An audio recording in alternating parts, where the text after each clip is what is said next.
$20 billion vanished into the desert sand, and Las Vegas is paying the ultimate price. What was supposed to be the city's greatest transformation has become its most expensive nightmare. Tourist arrivals have crashed by over 1.5 million in just 6 months. That's an 11% freefall that's bleeding the city dry. Canadian visitors, once Vegas's most loyal customers, have abandoned the Strip in droves, with arrivals plummeting by a devastating 60%. The math is brutal. Billions in lost revenue while the city doubles down on failed mega projects that nobody asked for. But here's what the tourism board doesn't want you to know. This isn't just a temporary setback. This is the result of 2 decades of reckless gambling with taxpayer money and tourist trust. Today, we're diving deep into how America's playground became a cautionary tale of municipal greed and corporate overreach. The evidence will shock you. The underground disaster that broke Vegas's promise. Remember when Elon Musk promised to revolutionize Las Vegas transportation? The Vegas Loop was marketed as a game changer. Imagine 90,000 passengers per hour zipping beneath the Strip in autonomous Teslas through a futuristic tunnel network. The reality in 2025?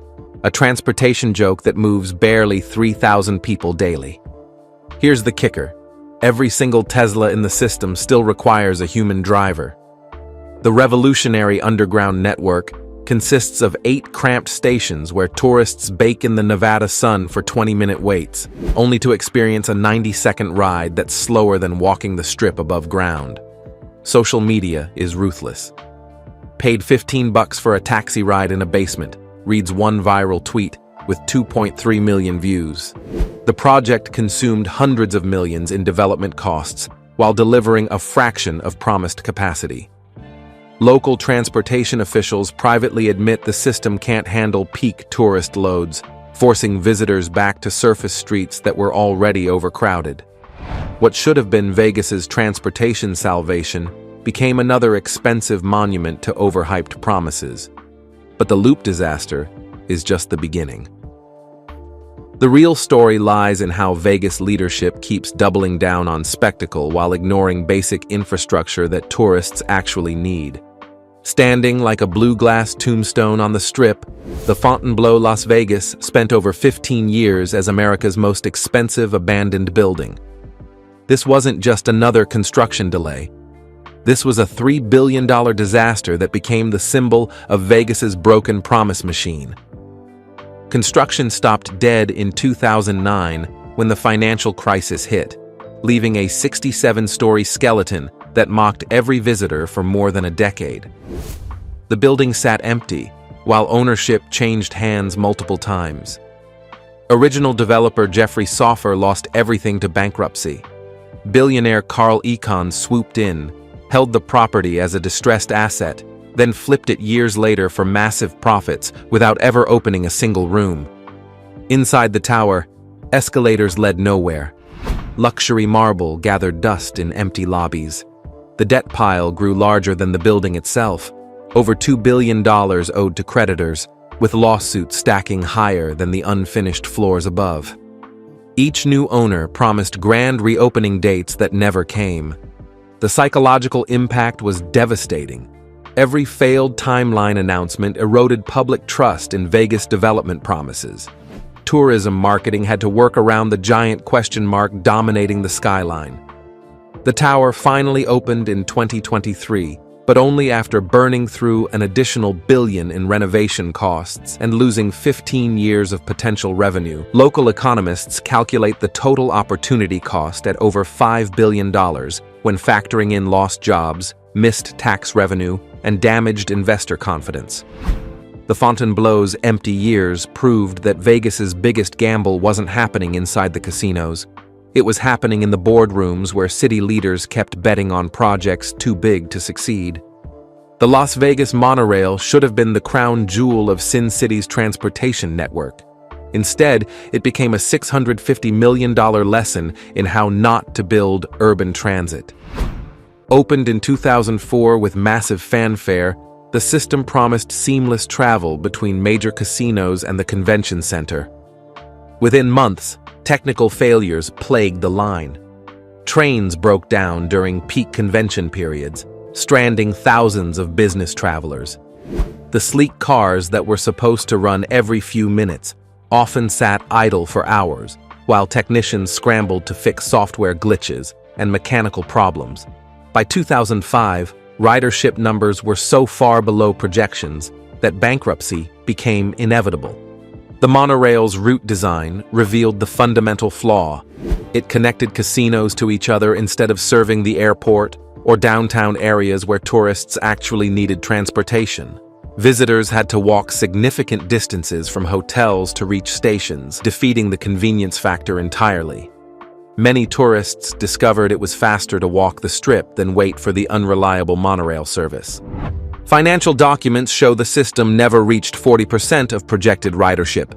Bond payments became impossible, leading to multiple restructuring deals that left taxpayers on the hook for millions in loan guarantees. Today, the monorail operates at a fraction of capacity while maintenance costs continue climbing. Urban planning experts use the Vegas monorail as a textbook example of transportation planning driven by real estate interests rather than actual mobility needs. The lesson was clear. Flashy infrastructure means nothing if it doesn't serve real people going to real destinations. The $1.75 billion baseball gamble. In 2023, Nevada lawmakers made one of the most controversial decisions in state history, handing the Oakland Athletics $380 million in public subsidies for a new stadium on the Las Vegas Strip. The total project cost of $1.75 billion makes it one of the most expensive baseball stadiums ever built, funded through a complex web of bonds, tax credits, and local subsidies that won't be paid off for decades. Here's what makes the deal especially painful. The proposed stadium will hold just 33,000 seats, making it the smallest ballpark in Major League Baseball. Taxpayers are subsidizing a billionaire team owner's private business venture while getting fewer seats than cities that built stadiums with no public money. The legislative fight was brutal. Rural Republicans joined urban Democrats in questioning why working families should pay higher taxes to support a team that most Nevadans never asked for. Union leaders testified that job creation estimates were wildly inflated, with most positions being part-time, seasonal work paying barely above minimum wage. Behind closed doors, the financing structure revealed the real risk. If the team fails to draw crowds or relocates again, bond payments still come due. The stadium-generated taxes, promised to cover the debt, assume sellout crowds and premium ticket prices that may never materialize in a saturated Las Vegas entertainment market. The A's deal sent a clear message to Vegas residents. When billionaires want new toys, public money will always be available. When schools need funding or infrastructure needs repair, budgets are suddenly tight. The stadium is scheduled to open in 2028. But the political damage is already complete. Warner Brothers executives arrived in Las Vegas during late 2024 with Hollywood glamour and an $8.5 billion promise. The proposed studio campus would transform Vegas into a legitimate film production hub, complete with sound stages, post-production facilities, and thousands of entertainment industry jobs that didn't depend on casino chips. The announcement generated massive headlines and city council celebrations. Local officials praised the deal as proof that Vegas could diversify beyond gambling and tourism. Construction timelines were announced, hiring fairs were planned, and economic impact studies projected billions in annual revenue from film and television production. By January 2025, the entire project was dead. Internal Warner Brothers discovery documents leaked to industry reporters revealed the brutal truth. The studio's financial position was far weaker than public statements suggested. Box office failures in 2024 had spooked lenders who were supposed to provide construction financing. The promised state tax incentive package never materialized as lawmakers questioned whether film studios deserved the same breaks given to other failed Vegas projects. The collapse happened so fast that contractors who had started hiring workers received shutdown notices just days before groundbreaking ceremonies. Union representatives who had negotiated training programs for local workers found themselves explaining to members why promised jobs had evaporated overnight. The ripple effects extended beyond the main campus. Warner's secondary $400 million studio project in Summerlin was also canceled, with company officials quietly informing city planners that no Vegas investment would happen before 2027, if ever. Local economic development officials admitted privately that the studio deals had never secured binding financial commitments, just letters of intent that proved worthless when corporate priorities shifted. For Vegas, the Warner Brothers collapse represented more than lost jobs. It exposed the fantasy of easy economic diversification that had driven municipal planning for years. The $6 billion tower that may never open. Rising from the North Strip like a glass and steel question mark, LVXP represents Las Vegas's latest $6 billion gamble on spectacle over substance. The project promises 2,605 hotel rooms stacked 752 feet above Las Vegas Boulevard, topped by an 18,000-seat arena that would be taller than any building in Nevada. But here's what the glossy renderings don't show. No disclosed lenders, no locked-in anchor tenants, no NBA team commitment, and no public transparency about who's actually funding the massive construction costs. Industry analysts who've seen similar projects collapse warn that private financing for speculative real estate can vanish overnight when market conditions change. The development site carries its own curse. Previous mega projects on the same land broke ground with similar fanfare, only to end up as empty concrete shells or vacant lots when financing dried up. Real estate veterans remember the cycle. Spectacular announcements, groundbreaking ceremonies, then years of stalled construction while developers scramble for more money. LVXP's financing structure remains a black box. Unlike casino resorts with established gaming revenue streams, the project depends on uncertain arena bookings and hotel occupancy rates that may never materialize in an oversaturated Vegas market. If the tower falters or arena deals collapse, billions more in private investment could sit idle while the city deals with another unfinished giant on its skyline. The deeper concern is what happens when these mega projects fail. Empty towers don't just represent lost investment. They become psychological barriers that discourage future development and tourism. Every unfinished building on the Vegas skyline tells visitors that the city can't deliver on its promises. The numbers from the Las Vegas Convention and Visitors Authority paint a devastating picture.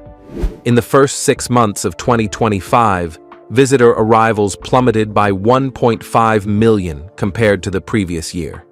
June alone saw an 11.3% year-over-year decline, the steepest monthly drop since the pandemic shutdowns.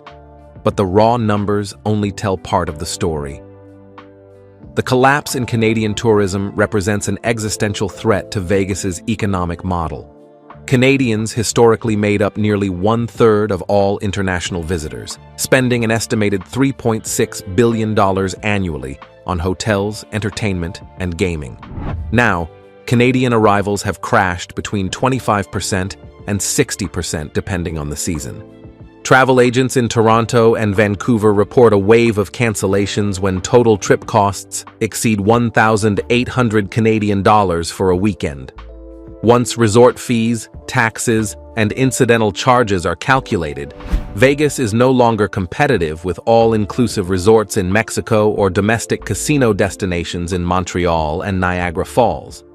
The psychological shift is just as damaging as the financial impact. Social media groups that once shared Vegas travel tips now swap recommendations for alternative destinations.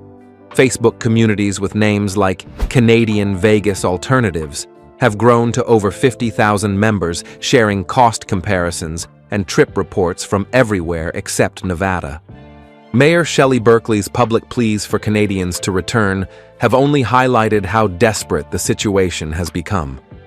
When city officials start begging former customers to come back, it signals that the fundamental value proposition has broken down.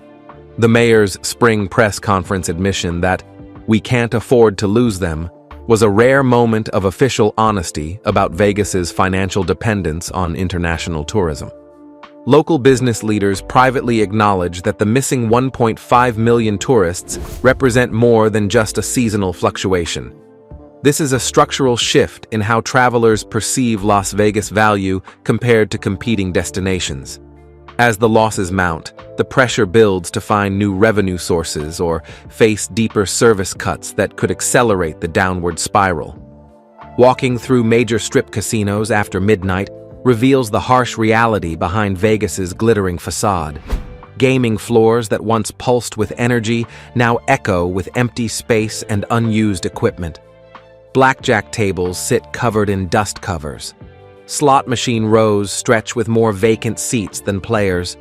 Dealers working the strip since 2010 describe the change in stark financial terms. Tips that once reached $300 per night have dropped to barely $100. Cocktail servers report similar declines as fewer players means fewer drinks ordered and smaller gratuities. The human cost of Vegas's decline plays out in thousands of smaller paychecks and reduced hours for workers who depend on tourist generosity. The frustration has boiled over into viral social media content. A single Reddit post titled "Vegas Fees Completely Out of Control" generated over 15,000 upvotes and thousands of angry comments from visitors who felt ripped off. TikTok clips tagged with #VegasRipoff show deserted gaming areas and frustrated tourists waiting in long lines for services that used to be instant. One viral video, viewed 1.8 million times, pans across a nearly empty Bellagio casino floor at 10 p.m. on a Saturday night. The comments section reads like a funeral for the city's golden age. "We used to come every year, now it's not worth the hassle. Spent more on fees than entertainment. Vegas is dead to middle-class families." The anger extends beyond social media into organized boycott movements. Canadian Facebook groups coordinate travel bans until resort fees are eliminated. American family travel forums share cost breakdowns, showing how Orlando or San Diego provide better entertainment value for the same money.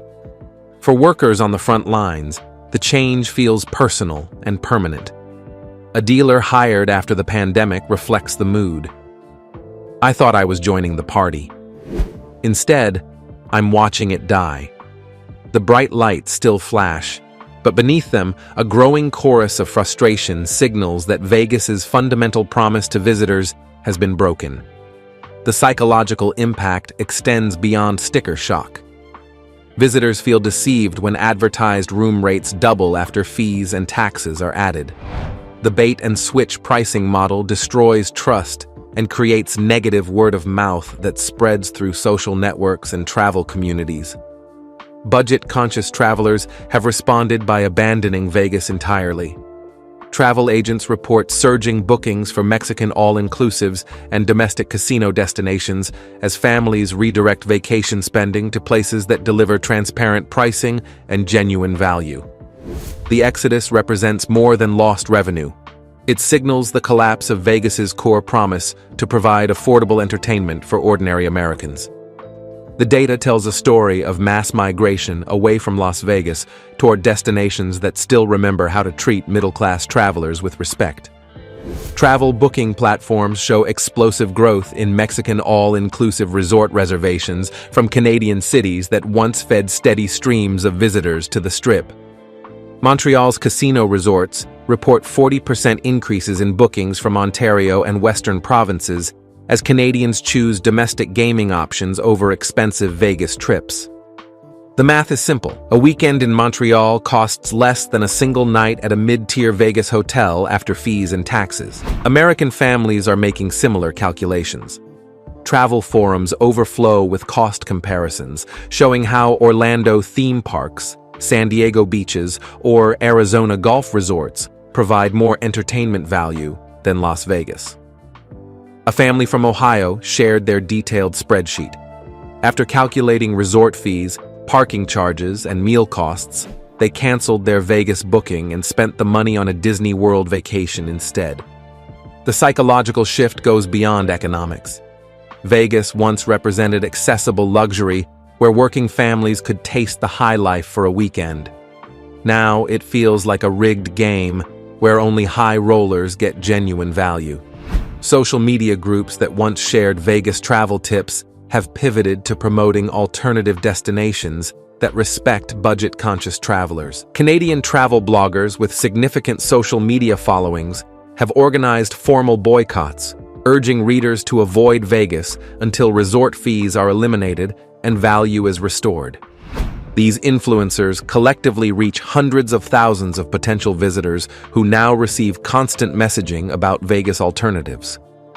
The city's response has been tone-deaf marketing campaigns emphasizing luxury amenities that most tourists can't afford, rather than addressing the fundamental affordability crisis. While competitors focus on value and transparency, Vegas doubles down on exclusivity that alienates the mass-market tourists who built the city's prosperity. The financial devastation is now undeniable. June 2025's 11.3% visitor decline represents 1.5 million fewer tourists in just 6 months compared to 2024. Canadian tourist spending has collapsed by up to 60%, eliminating $3.6 billion in annual revenue that once flowed through hotels, restaurants, and casinos. These losses directly connect to $20 billion in mega-project investments that promised transformation but delivered disappointment. The athletic stadium consumed $380 million in taxpayer subsidies for the smallest ballpark in Major League Baseball. Warner Brothers' $8.5 billion studio campus collapsed before construction began, taking thousands of promised jobs with it. The $6 billion LVXP tower remains a question mark with undisclosed financing and no guaranteed tenants. Meanwhile, the Vegas Loop, once promised to revolutionize transportation by moving 90,000 people per hour, struggles to transport 3,000 daily passengers in human-driven cars through traffic-clogged tunnels. The system that was supposed to showcase Vegas innovation instead became a symbol of overhyped promises and under-delivered results. Resort fees reaching $55 per night plus $40 daily parking charges aren't coincidental. They're desperate attempts to offset revenue losses from empty hotel rooms and failed development bets. City documents confirm these fee increases are designed to cover budget shortfalls from projects that never generated promised returns. The human cost extends beyond spreadsheets. Casino workers report tips cut by 2/3 as fewer tourists spend less money. Local businesses that depend on tourist traffic face declining sales while fixed costs continue rising. The ripple effects touch everyone from hotel housekeepers to restaurant servers to taxi drivers. What remains unknown is whether city leaders will change course before the damage becomes irreversible. The evidence is overwhelming. When public spectacle is funded by private disappointment, the real cost isn't measured in dollars, but in broken promises and lost trust. The Great Las Vegas experiment in municipal gambling with taxpayer money and tourist goodwill has produced a clear result. $20 billion bought empty towers, broken promises, and the fastest tourism decline in the city's modern history. The house always wins, except when the house forgets that the game depends on players who still want to play. The question now isn't whether Vegas can recover from this $20 billion disaster. The question is whether the city will learn from its mistakes before the last tourists turn off the lights and leave the desert to reclaim what was always borrowed time in borrowed money.